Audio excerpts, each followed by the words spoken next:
Tonight, major seizure. This community feels when shootings occur. They're impacted. Dozens of guns, lethal drugs, and hundreds of charges. They don't actually see and feel all the shootings that we prevented from this. Plus, bus pass pilot project. I've been in touch with parents and students, and they are really looking forward to something like this. Free transit for students in one grade at one school with potential expansion. And sitting on a jackpot. We don't know if it is one person holding the ticket or a group of people holding the ticket. The $80 million prize sold in London.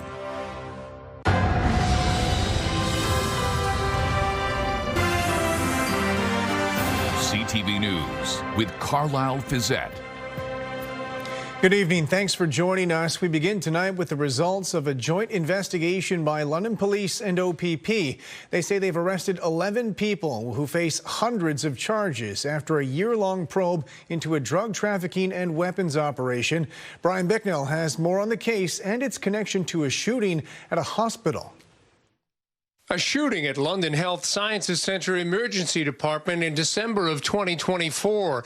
It shocked the community and eventually led to this. This investigation was born out of the LHSC shooting. Police Chief Tai Trong was on hand as London Police and the OPP held a joint news conference to announce the results of what they call Project Alias. 214 charges have been laid against 11 individuals associated with multiple networks. A year-long investigation into alleged trafficking of illegal firearms, fentanyl, and cocaine. Chief Trong says the hospital shooting investigation overlapped with a previous multi-jurisdictional investigation called Project Wrangler. Other individuals involved in the shooting that were not arrested in Project Wrangler formed part of this investigation. On January 14th of this year, multiple police services executed 14 search warrants on 9 residences and 5 vehicles throughout London and Toronto. 31 crime guns were seized, along with 25 prohibited devices, fentanyl, cocaine, and various opioids, vehicles, high-end jewelry, and $64,000 cash. 31 prohibited crime guns that could have inflicted an enormous amount of harm into innocent people in communities here in London and across this province. We seized 125,000 street-level doses of fentanyl, which could have been fatal. That represents a quarter of the population of the City of London. This community feels when shootings occur. They're impacted. They don't actually see and feel all the shootings that we prevented from this. The evidence display says it all, along with the drugs, more than 30 illegal firearms seized, and every one of them coming from south of the border. Police here working closely with U.S. authorities to determine their origins. 2 individuals face importation-related charges. The remaining accused are before the courts on charges that reflect their own alleged roles within the domestic criminal networks operating in and around London. Of the 11 people charged, 7 are from London, the remainder from Stony Creek, North York, and Toronto. They range in age from 20 to 28. Brian Bicknell, CTV News. Additional charges have been laid in the explosives investigation near Western University. The original 2 males charged in relation to a trespassing investigation at Western University also face an additional charge of unlawful possession of explosives. 4 people have been charged after a trespassing investigation on campus from the weekend that led to a loaded gun seized and the discovery of hazardous chemicals inside a home near campus, as well as finished high explosives. According to court documents obtained by CTV News, 3 of the 4 suspects arrested reside at that home. Police say they expect to remain in the area for an extended period of time. London police say they've made an arrest through their investigation into a fatal shooting from last weekend. The shooting happened early Sunday morning near the Palace Theatre on Dundas Street. Police had said 2 men were taken to hospital and 1 of them did not survive. In a release issued late this afternoon, police say they identified and arrested a male suspect, but no further details on their identity or charges were provided. Former Woodstock Mayor Trevor Birtch is closer to learning his sentence for a sexual assault conviction. Jerry Dewan has more from the London courthouse and today's sentencing submissions. The Crown's position is that Trevor Birtch targeted a vulnerable 40-year-old woman. She had fibromyalgia, limited financial means, and addictions issues. During the trial, she spoke of being forced into unwanted sexual activities. Assistant Crown Attorney Christina Mildred noting the victim's testimony in which she said she felt like an abused dog. While acknowledging sentencing for sexual assault involving intimate partners commonly falls in the range of 3 to 5 years, Mildred says the victim's testimony and other mitigating factors warrant a 6-year sentence for Birtch. Birch's defense lawyer, Jordan Gold, recommended a 3.5-year sentence, introducing 9 character references, portraying Birtch as a man who buckled under the weight of his own life. He was entering into his 2nd term as mayor and dealing with the pandemic. Gold also says he had an affair and his marriage collapsed. Birtch fell deeper into alcohol and drug use. Gold says Birtch white-knuckled through his life without getting counseling. Superior Court Justice Spencer Nicholson will deliver his sentence on May 19th. Meanwhile, Birtch continues to face a separate proceeding involving a 45-year-old former girlfriend. In that case, assault and sexual assault charges were laid. It ended in mistrial and is awaiting a new trial. Jerry Dewan, CTV News. Good evening. The coldest night of winter is upon us, with wind chills overnight feeling like minus 30 to minus 35. We have a cold weather warning in effect stretching right across southern Ontario from Windsor all the way to Ottawa, and conditions across the region tonight: flurries. Snow squalls winding down in Midwestern Ontario. Still feeling like minus 19 to minus 23 right now through the day today. There hasn't been much change. The coldest spot, Barrie, feeling like minus 27. Your overnight lows: minus 22 to minus 25 in most areas. Winds will be light overnight, skies partly cloudy. Now, snow squalls have been plaguing Midwestern Ontario through the day today. The warning has ended, but still flurries and blowing snow continue in parts of Huron County. London will have some light flurries tonight, but some sunshine in the forecast for tomorrow. A cold start to the day and a few more cold nights on the way. I'll take you through all your local weather details and a look ahead to the weekend coming up in just a few minutes. Thank you, Julie. Officials with General Motors announced today they are cutting the 3rd shift at the carmaker's Oshawa plant. As Beth McDonnell reports, that means as of tomorrow morning, 1,000 workers will be out of a job. Workers walk into work at Oshawa's General Motors plant, some knowing after tomorrow they won't have a job. I'm feeling very bad, losing a job. It's not easy to get a job, especially this GM. They pay very well. He is one of up to 1,200 plant workers who have been laid off. About 500 of them are GM employees who work on the Chevy Silverado. Unifor, the union representing members, says the others are from various companies who make up the supply chain and work inside the facility. Those with the lowest seniority are being hit the hardest. I feel really bad. My son's losing his job. He was hired in 2022, so he's also losing his job, and I know a lot of people that are losing their job also. Are people blaming tariffs and Trump? Guaranteed, 100%. Explain. What are people saying about that? Well, the tariffs are hurting us 100% all throughout Canada, but with the tariffs on the auto industry is totally wrong. It affects too many people. The plant is going from 3 shifts of production to 2 shifts. Unifor says the truck was launched in 2021, the 3rd shift added to pick up extra demand. It says in the past, 3rd shifts had lasted up to a decade, but not this time. Because of things that are out of our control under the CUSMA trade negotiations that are happening right now, we're losing our 3rd shift, and they're sending 50,000 of our units down to Fort Wayne, Indiana. In a statement to CTV News, General Motors says the reduction is happening while preparations continue for the next generation of full-size pickups. GM has worked closely with Unifor to support impacted employees through this transition with comprehensive separation packages, retirement support, and other benefits. We thank and recognize the employees impacted for their contributions. Oshawa's mayor says he's confident a solution will be found. It's just devastating that it hasn't come as of today. We've got to find another product to bring inside the plant. Many laid off don't know what they're going to do. Feeling bad because I got bills to pay You got your family to take care of. The final third shift runs until 6:30 Friday morning. Beth McDonnell, CTV News. Grade 9 students entering Clark Road Secondary School might get free bus passes this fall. Counselors will consider launching a 2-year pilot project next week that could cost up to $1 million. It could also be extended or expanded to other schools, but that will depend on usage. The free bus passes are intended to improve school attendance, build future bus ridership, and help get teens to part-time jobs. I'm going to be looking at all the indicators. We're going to have some qualitative feedback from students. We're going to have some data from transit in terms of ridership and the use of the cards and see what the uptake has been. We have to see kids using it. There has to be the want and the desire. But I think we will. I've been in touch with parents and students, and they are really looking forward to something like this. London taxpayers might be on the hook for $7 million to help relocate an oil pipeline that isn't currently being used.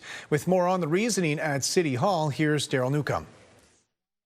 Widening Sunningdale Road to 4 lanes will require moving an unused pipeline, but splitting the cost with Imperial Oil doesn't sit well with Councillor Corinne Rahman. Well, I definitely don't want property taxpayers to have to pay for these kinds of costs. City staff have negotiated a draft agreement to contribute $7 million, roughly half of the relocation cost, and it would drop to zero if the new pipeline isn't constructed in 10 years. A section of the pipeline is buried along the north side of the road from near Sunningdale Golf and Country Club to Canvas Way. It's part of a 300-millimeter connection between Sarnia and Waterdown. City staff say it's not currently operational, but it is pressurized and available for use if required. Rahman doesn't want municipal taxpayers subsidizing a brand new section of pipeline for Imperial Oil. Especially if this pipeline becomes an active pipeline.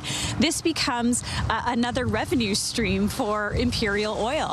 And so why should a city have to pay for their revenue stream? The widening of this stretch of Sunningdale is one of City Hall's priority infrastructure projects. So if council agrees to co-fund the relocation of this pipeline, the decommissioning work would begin soon. We have to move forward because it's taken us a long time to get to this point. Rahman acknowledges that the deal negotiated by city staff is the best the municipality can do given the situation, but believes the renewed emphasis in Canada on energy infrastructure and pipelines means the senior levels of government have a bigger role to play. Especially as we talk about the importance of pipelines across this country, that we have those discussions about how do we ensure that the federal government is at the table looking at the best interests of municipalities on issues like this. The Infrastructure and Corporate Services Committee will consider the draft agreement on February 2nd. Daryl Newcomb, CTV News. London police are asking for public help finding a pair of missing teenagers. According to police, 15-year-old Maya Cooper LaRue and 14-year-old Aiden Cooper LaRue were last seen near Adelaide and Maud Street the morning of January 16th. They say they believe the two of them may still be together and are asking for anyone with information to contact them. So at this point, our understanding is this is what we've got at the moment. There's no new updates at this time, just that we are now seeking the public's assistance with, hopefully being able to locate these two teens. Lottery officials say they're still waiting for someone to come forward nearly a month after an $80 million jackpot was won. The ticket sold here in London. As Sean Irvin reports, it would be one of the largest lottery prizes in Canadian history, assuming someone claims it. Winner, it's out there. Somewhere, a Londoner or a group of Londoners is sitting on an $80 million payday. A month after OLG officials announced the jackpot ticket was sold at a still-to-be-revealed city retailer, no one has formally claimed the prize. We are still waiting. We have had no contact with the winner or winners because we don't know if it is one person holding the ticket or a group of people holding the ticket. The delay is not unusual. The winners do take their time. They take at least a few months to talk to financial advisors, to talk to lawyers, to talk to bankers. In 2019, a St. Thomas couple hit it big, but they did not come forward without advice. We're quite comfortable with a group of people that we've chosen to help us through these decisions in the next 3 to 6 months. Securing a jackpot ticket is a big consideration. Many winners put trust in experts, but not all. As soon as they reach their financial advisor, they will put it in a safety deposit box. Some people do put it just in a junk drawer in the kitchen. That's the one that scares me the most. But with horror stories of pets and laundry machines eating tickets, the OLG encourages winners to contact them as soon as they have their ducks in a row. In this case, when it's worth $80 million, we want to make sure that that ticket is secure and that you do come forward as soon as possible. Batanti concedes the process is life-changing, but also the start of an opportunity. Some winners have shared their fortunes with others, including this Ottawa $70 million winner who gave away thousands this past Christmas. But whatever London's newest mega millionaire decides to do with the cash is up to them. This is overwhelming. You have become a multi-millionaire overnight. In London, Sean Irvin, CTV News. When we come back, digging into the data on an affordability crisis where Canadians say they plan on cutting back. Plus, BC's Premier attacks Alberta separatists for meeting with White House officials.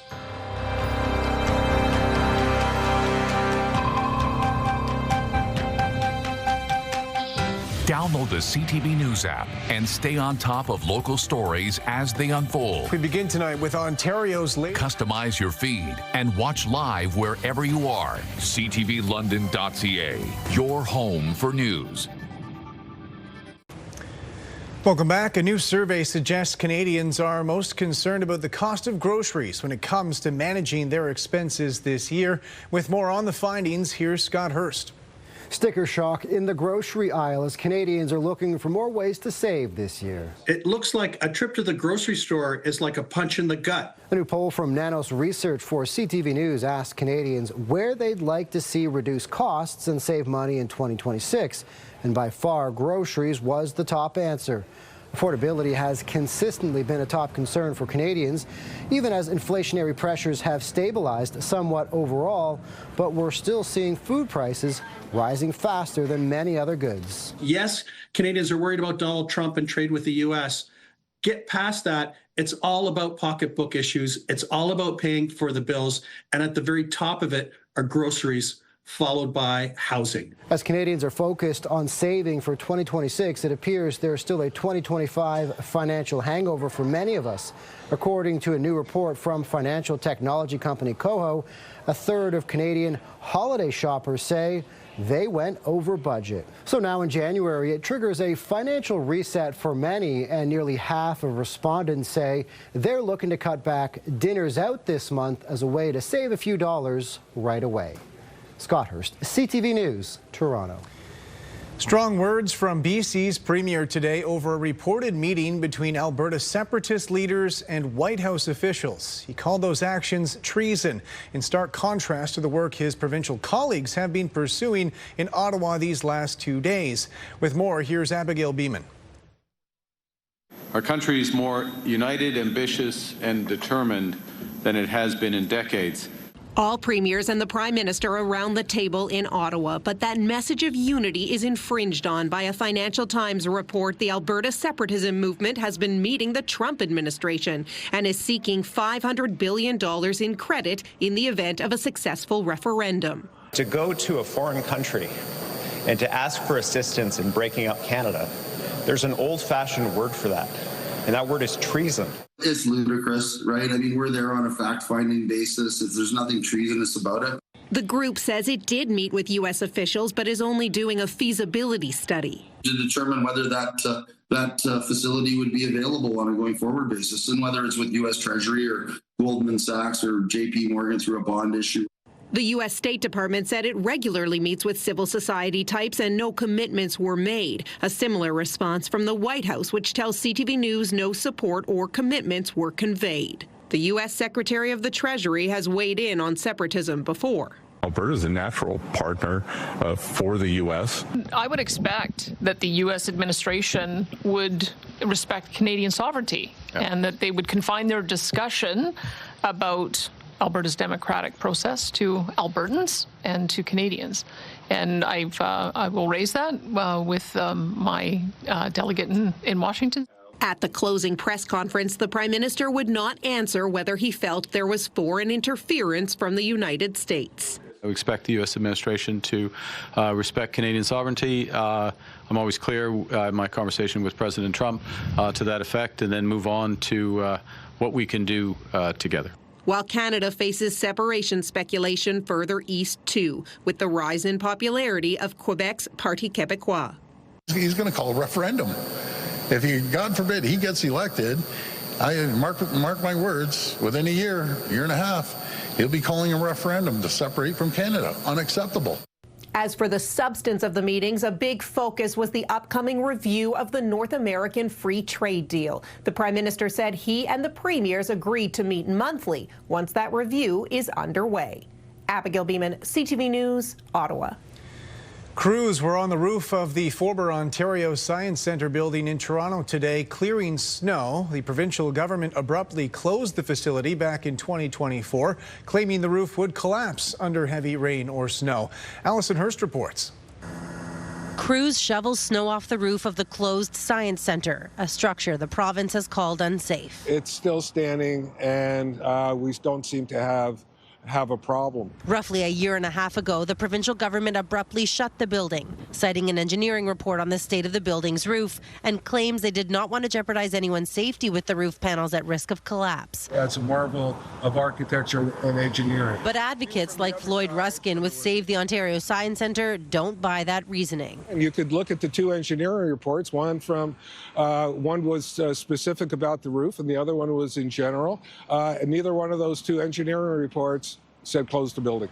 Since its closure, the building weathered record rainfall in 2024 and Sunday's record-breaking snowstorm that saw more than 50 centimeters accumulate in a single day. It costs vastly more to build a new science centre at Ontario Place than just to conduct the maintenance that was suggested in the engineering report. Premier Doug Ford was asked about the Science Centre's roof on Monday. Well, I had two independent engineering firms telling me it'd be dangerous, and when there's children in there and saying there's a possibility of the roof collapsing, I'm not going to chance having children in there. The roof of the Science Centre clearly has more integrity than the Ford government itself. Toronto councillor Josh Matlow recently moved a motion to get the city access to the building to ensure that it's being maintained. We don't want to see the building start to deteriorate due to neglect. I want to make sure that we can have an independent assessment. A spokesperson for Infrastructure Ontario says they will not compromise the safety of staff, adding a recent assessment by an engineering firm found the snow load on the roof was deemed unsafe to remove, consistent with their 2024 structural risk warning. Following an additional review, limited snow removal can now proceed in target areas under strict engineering controls. The new Science Centre was supposed to open in 2028 at Ontario Place, but that date has already been pushed back and is now expected to open sometime in 2029. Alison Hurst, CTV News. Julie's with me on the desk now, talking colder temperatures, potentially even some record cold in our region. Yes. But yeah, it's low. It's that low. minus number, and it's going lower. Yeah, I mean, with wind chills from minus 30 to minus 35, I haven't said that. I'm trying to think back to what year it was, but it's been a very long time. Now, today, not too bad out there when we say minus 12, especially with the low tonight expected to drop to minus 25. This time of year, a normal daytime high, minus 3 and minus 11. I'm looking forward to getting back to normal. As we take a look at the satellite radar, we've had some big breaks in the cloud cover, the snow squall warning ending in through Midwestern Ontario. We still have some squalls coming downwind of the lake in Huron County with flurries and blowing snow. It's been a rough day on the roads today in Huron County. The rest of the region, not so bad. We've had partly cloudy conditions, but icy. The roads are extremely icy, of course, with temperatures this low. A lot of that snow is hard packed now, and under that we have icy conditions on all areas side roads. So please just be mindful when you head out. We're not going to see that melting anytime soon. In terms of our forecast, we've had some light flurries in the area through the evening, but as we head through overnight, that will be coming to an end. Skies tomorrow looking good. We have some sunshine on the way, so although we'll be dealing with the frigid cold, we can take it if we have a bit of sunshine. If you are heading out, make sure you don't let that sunshine deceive you. You're going to need to be bundled from head to toe, especially if you work outdoors or are planning to play outdoors tomorrow. As we take a look at our forecast model, you can see some flurries coming off Lake Huron in the northern part tomorrow, so that squall shifting north and southern Bruce, so still dealing with that off-lake snow.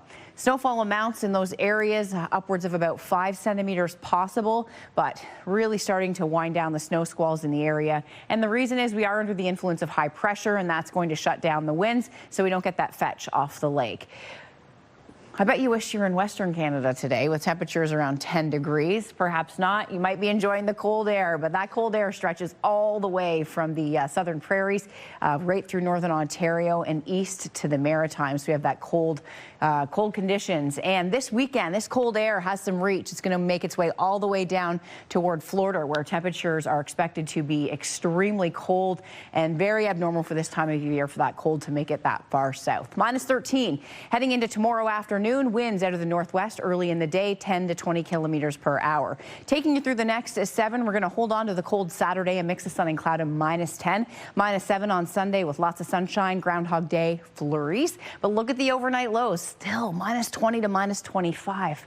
That is a biting wind chill as well when you factor it in, feeling about 10 degrees colder. Next week, improving Tuesday, Wednesday, Thursday, minus 4 to minus 5 with overnight lows trying to slowly coming up there. That's better, minus 8 to minus 11. Midwestern Ontario, your snow squalls winding down. Great news. However, Huron County, you've been dealing with squalls in the southern part and central areas today. It's going to shift to the northern county tomorrow and southern Bruce. The squalls will become a little bit more localized, so snowfall amounts are starting to drop off as well in those heavier squalls. I know your snowbanks are just getting higher and higher. Mix of sun and cloud on Saturday at minus 10, minus 8 for your Sunday. Groundhog Day, we have some flurries and looks like a fair amount of cloud cover, minus 9. Minus 5 on Tuesday into Wednesday, and daytime highs anywhere from minus 5 to a minus 6. So Carlyle, conditions this weekend, frigid temperatures, lots of sunshine though as we head into the weekend, and the lake effect snow will be winding down because we are expecting lighter winds right across southern Ontario. All right, Julie, thanks very much. Still ahead, how to avoid the extra expense of a new vehicle by ensuring your current ride can go the distance. You've got one final day to score the best year ever with Pure Country 93's Big Ticket for a Year. We want to hook you up with a pair of tickets to every single country show coming to London for 2026. Be listening for your final 2 keywords tomorrow morning at 8:40 and 4:40. Good luck.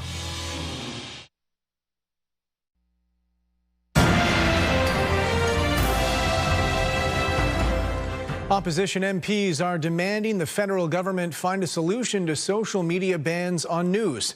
Meta removed news content from Instagram and Facebook because of the 2023 Online News Act, which requires social media platforms to compensate news organizations for using their content.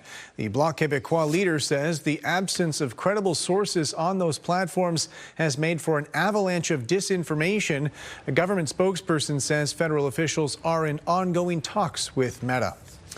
The Federal Cybersecurity Centre is warning Canadians criminals are using new tactics and technology.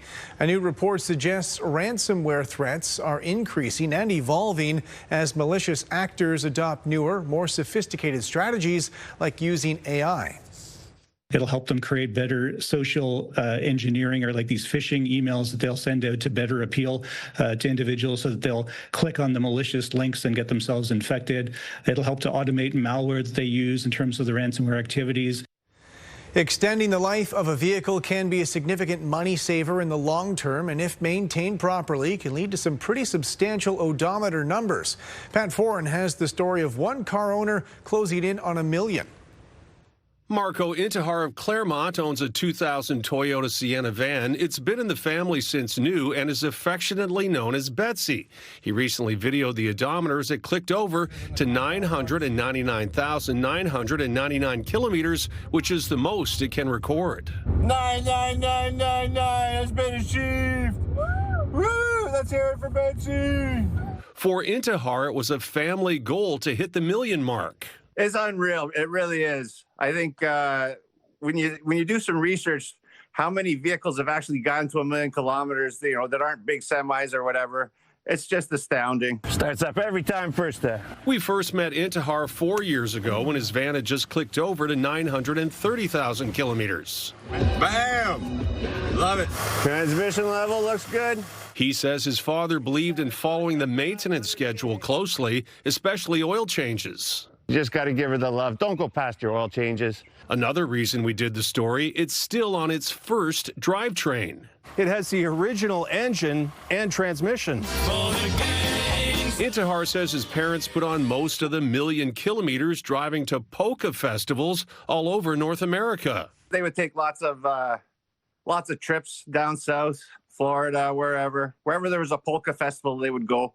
To get this kind of mileage, Consumer Reports says start with a reliable vehicle and keep it well maintained. Routine maintenance is definitely key to longevity. It costs some time in the shop and money for those maintenance items, but it's generally money and time well spent. Your best bet, follow your owner's manual. All the fluid changes matter, all the filter changes matter, and it does add up, but it is cheaper than repairs down the line. As for Intihar, he says his father would be proud to know Betsy made it to 1 million kilometers. It was just my dad's dream to get to 1 million, and it's done. So I think we're going to gracefully put her out to pasture. Toyota should be proud. That's a pretty impressive thing to have accomplished. Pat Foran, CTV News. Canada's main stock index was weighed down by losses in the basic materials sector. The TSX lost 160 points in New York. The Dow gained 56. The Nasdaq fell 172. The Canadian dollar up almost 1/3 of a cent today. On commodity markets, the gold gained more than $14 an ounce. Oil added $2.21 a barrel. When we come back, seniors in a Chatham apartment complex given eviction notices. However, they're pushing back with legal reinforcements. Welcome back. Residents of an apartment building in Chatham say they've been told they all have to move out. The reason given, renovations for safety purposes. But as Robert Lothian reports, tenants don't believe that's the whole story.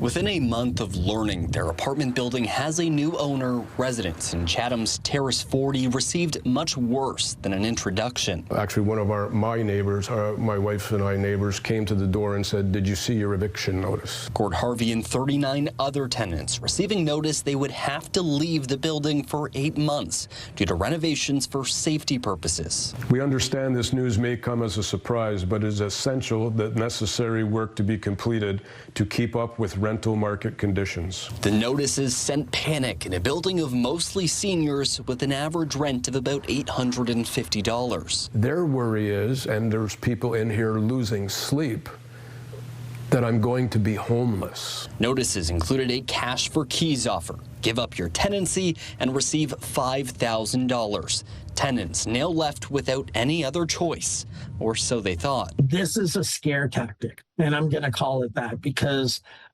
they're not very honest with the paperwork that they gave. Housing stability worker Jeff Wilkins says municipal council first alerted him of the notices. A deceitful tactic he says is common in the province, serving as a form of renoviction. So it is in the landlord's best interest, if they want to do it this way, to try to get rid of everybody. The landlord is pointing to concerns over asbestos, which Wilkins says is not unusual in older properties. You go into a church, you go into a school, there's a chance there's going to be asbestos in there. But as long as it's not disturbed, it does not have any ill health effects. CTV News has made multiple attempts to contact the building owner, but has not received a response. As for those living here, more than 30 tenants plan to stay and fight. So to try to get the landlord to say, this isn't worth it for me, this community is fighting, this building is too much trouble, and to get them to stop. Robert Lothian, CTV News. A lockdown was implemented on a northern Quebec First Nation after a fatal shooting last night. The Cree Nation of Mistissini is located about 600 kilometers northwest of Quebec City. Police say 2 local men were shot inside a vehicle, an attack they say is likely linked to organized crime. The local chief said the lockdown would remain in place until law enforcement confirmed it was safe to resume normal activities. Federal Conservative leader Pierre Poilievre will face a leadership review tomorrow at the party's annual convention. The Conservative Constitution says if a leader doesn't resign after an election loss, members are required to vote on their future as head of the party. Recent polling from Nanos Research shows the Conservatives and Liberals within a few points of each other. But when it comes to preferred Prime Minister, Poilievre is polling at just under 25%, while Prime Minister Mark Carney is above 50%. Political analysts say Poilievre will likely survive the review. He's probably going to get more than 80%. It's got to be very strong showing, build sort of a foundation for momentum going forward. And from there, he can reach out to other Canadians and those who are looking with a bit of a skeptical eye. They're trying to see which leader can help them through these difficult times ahead. A GoFundMe campaign is collecting money for the family of a woman from Waterloo who died when her vehicle plunged off an expressway in Kitchener during a recent snowstorm. It was actually the second crash of that nature on the same day. A taxi driver survived an earlier crash about 2 hours before the 38-year-old woman was killed. OPP say the road was closed for an investigation after the first crash, and they had reopened it after the driving lanes were clear of snow. Officials with Metrolinx have released this video showing a person jumping onto a moving GO train last night. The person is seen leaping from an accessibility platform onto the train as it was leaving the station. Officials say the train operators hit the brakes as soon as they noticed the person, and no injuries were reported.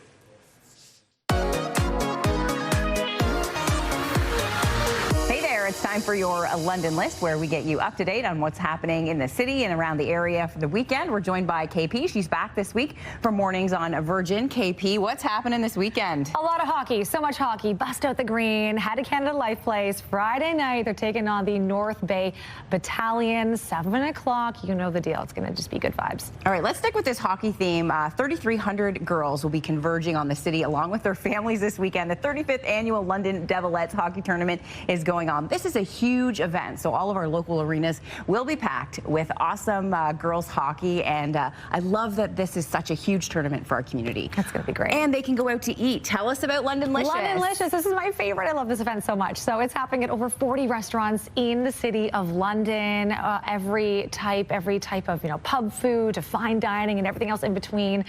You go and you check out the London Licious. It's a set menu. They give you a few different options to choose from, and it's typically priced even more affordable, and it is just such a good way to try things that maybe you wouldn't try normally. I'm really excited. I'm actually going to Hunter & Co. tonight. Nice. So a little date night, and to check out their London Licious menu. You can check out londonlicious.ca for the full list of all of the different participating restaurants. That's on until February 8th. All right, the Grand Theatre has a fantastic play. Tell us about it. Primary Trust. So this one looks so good. We actually caught Frozen back at Christmas time, and I saw so good, right? So good. And you saw the posters all over the Grand for Primary Trust. And I'm like, what is this? So I did some reading up, and it actually won the Pulitzer Prize for Drama in 2024. This is an incredible play. We're so lucky to have it here in our city at the Grand Theatre. I used to work here.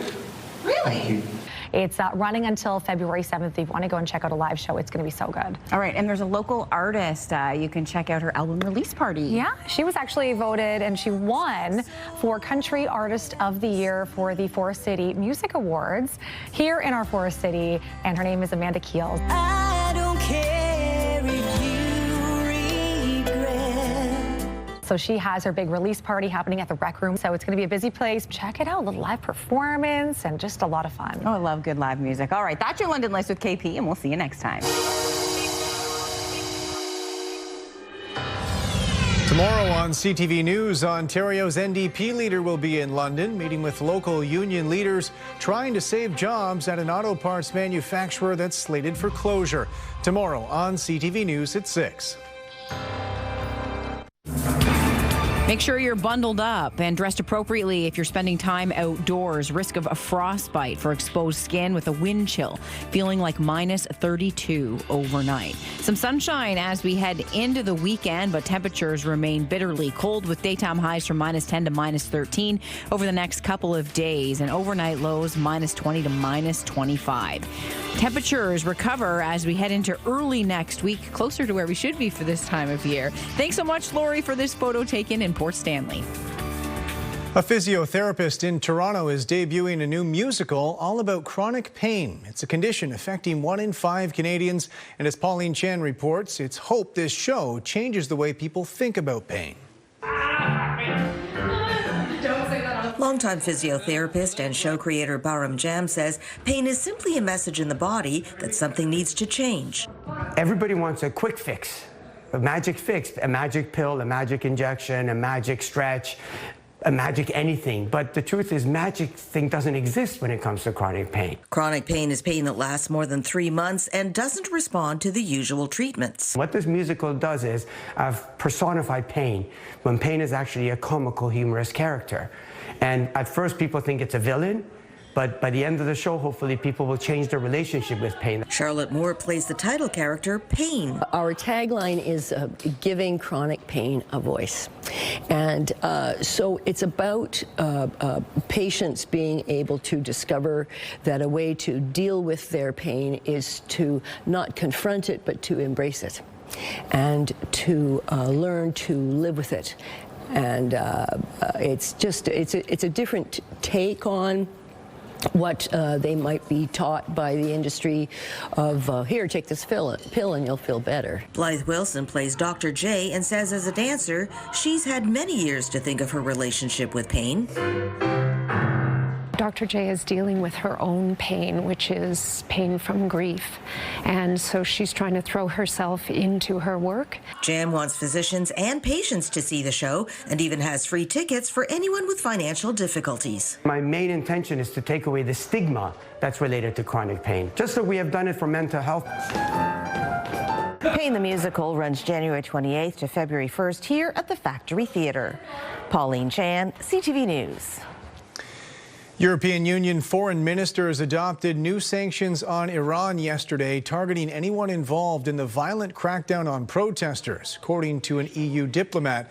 The ministers are expected to reach a political agreement that includes Iran's Islamic Revolutionary Guard Corps on the bloc's list of terrorist organizations, putting the IRGC in a similar category as the Islamic State and Al-Qaeda. Some EU members have been reluctant to add the IRGC to that list, but yesterday, French officials said they would support the move, paving the way for approval. Ukrainian authorities say a Russian drone strike killed 3 people overnight and injured 3 others. According to Ukraine's Emergency Services Office, 1 private building was destroyed and several others were damaged. The city of Odessa and the surrounding region have been repeatedly targeted by Moscow's attacks in recent months. Ukrainian leaders say Russia launched more than 800 strikes on dozens of sites in just the past 24 hours. The recent winter blast closed down a zoo in St. Louis this week for days, but it was welcome weather for one of the zoo's residents. This 3-year-old polar bear is Kalu, making the most of the snowstorm Sunday, playing, swimming, and rolling around in the snow in his enclosure. The extreme cold closed down the zoo for visitors for 3 days this week, so staff could deal with all the necessary snow removal. I am Sherry Flick, host of Weekend Spotlight, Saturday mornings, 8 a.m., right here on CTV London. This week, we're going to sit down with London's own country singer-songwriter, Amanda Keel. She has a new release coming out this weekend. We will also talk internet safety, so important for the parents that gave their kids electronics for Christmas. And we're going to talk to Museum London about all the amazing camps they have going on. That and more this Saturday, 8 a.m. Welcome back. A costume item from the popular hockey drama Heated Rivalry is getting turned into merch. All in there. What's up, mother? All right, so tonight we can do the men's short form figure skating. My buddy Joe's in that program. One of the main characters, Shane Hollander, wore this jacket in this show while he was playing for Canada at the Olympics. It garnered enough attention that fans wondered where to get it and even made their own versions. The show's production company has partnered with a Toronto-based apparel brand to sell the jacket, but there's no date for when it will be available. Finally tonight, the mall walkers in the Toronto area who have turned a hobby into a health and fitness ritual. As Corey Baird reports, their connection goes well beyond the shopping center.